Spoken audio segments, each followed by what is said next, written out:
ചെറുപയർ പരിപ്പ് കറിയുടെ റെസിപ്പി ഒന്ന് നോക്കാം. ഈ പരിപ്പ് തയ്യാറാക്കാനായിട്ട് വേണ്ട ചെറുപയറിൻ്റെ അലക് നമുക്കൊന്നുകിൽ കടകളിൽ നിന്ന് വാങ്ങിക്കാൻ കിട്ടും. അതല്ല എന്നുണ്ടെങ്കിൽ നമുക്കിതുപോലെ വീട്ടിൽ തന്നെ തയ്യാറാക്കിയെടുക്കാം. അതിനായിട്ട് ചെറുപയർ നമുക്ക് ആവശ്യത്തിനുള്ളത് എടുത്തിട്ട് ഒന്ന് ചൂടാക്കിയെടുക്കാം. ചൂടാക്കിയെടുത്ത് ചെറുതായിട്ടൊന്ന് മൂത്ത് വരുമ്പോഴേക്കും നമുക്ക് ഫ്ലെയിം ഓഫ് ചെയ്തെടുക്കാം.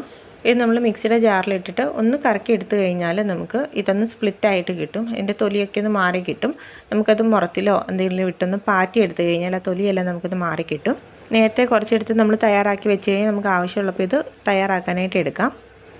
പരിപ്പ് തയ്യാറാക്കാനായിട്ട് നമ്മൾ ഈ വറുത്തെടുത്തിട്ടുള്ള പയർ നന്നായിട്ട് കഴുകി വൃത്തിയാക്കി എടുക്കണം. എന്നിട്ട് നമുക്കൊരു കുക്കറിനകത്തിലേക്ക് വെച്ചിട്ട് ആവശ്യത്തിനുള്ള വെള്ളം ഒഴിച്ചിട്ട് നമുക്ക് എരിവിന് ആവശ്യത്തിനുള്ള പച്ചമുളക് ഇട്ട് കൊടുക്കാം.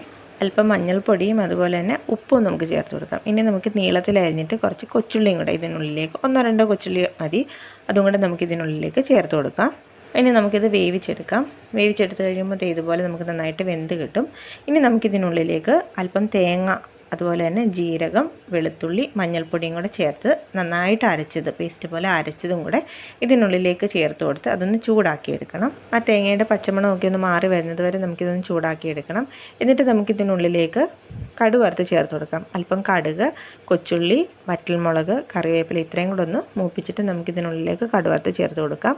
അതല്ല എന്നുണ്ടെങ്കിൽ കുറച്ച് കറിവേപ്പില ഇട്ടിട്ട് നെയ്യ് കുറച്ച് ഒഴിച്ചിട്ടെടുത്താലും മതി. അപ്പം ഓരോരുത്തരുടെ ഇഷ്ടത്തിനനുസരിച്ച് എങ്ങനെയാണെന്ന് വെച്ചാൽ ചെയ്യാം. ചെറുപയറിൻ്റെ അലക് നേരത്തെ തയ്യാറാക്കി വെച്ചിട്ടുണ്ടെങ്കിൽ എപ്പം വേണമെങ്കിലും നമുക്കിതുപോലെ പെട്ടെന്ന് പരിപ്പ് കറി തയ്യാറാക്കാനായിട്ട് എടുക്കാം.